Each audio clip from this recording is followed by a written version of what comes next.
certo che ho ponuto, poi idea stava sconfinante. Calibro da militare, ma brusco.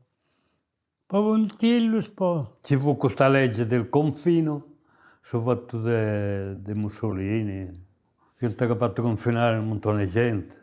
Deve essere nel 35, 36, una cosa, proprio accanto noi ci mancano. E pure in te fiume, di Jugoslavia pure. Tempo di guerra, durante spainaus, alla parte a stata, in seminario, veniva a me. Io su Matteo sempre bicciocco quando sono andato, quando visto che era piccola, di unos 15 anni bene, Matteo. Ma furati furanta, casta. Matteo dopo sempre dimmi. Non può altro, no. Teo uscivo papando e fosti sì. Mamma mi ha fatto fare con l'ardo.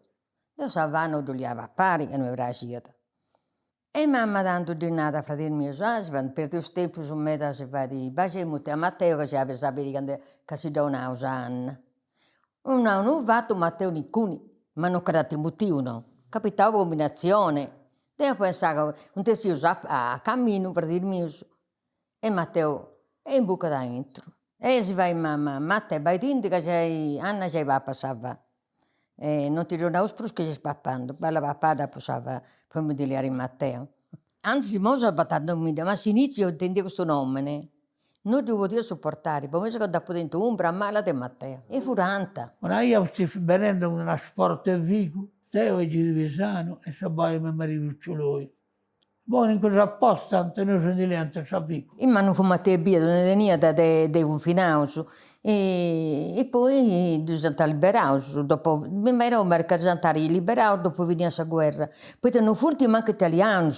A dire venne a piccare casa ai noi, e devo dire riccuccio con assunto a Marchioni, sapeva si Pietro Marchioni. Poi non so che a te ce ne andavano, di su casa non era più suinare, a riccuccio. E fuiti.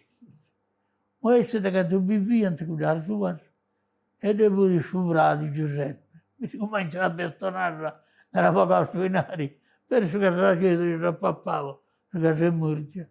Ma lei lo scorreggiante. Gente confinava per uno zio mio, che era Giovanni Morsone, E questo anziano Doa, a sogro mio, Edoardo Verrai. Bartolomeo Lieddo, Luigi Boccelli. Per cui arriva Lollo a soprannome,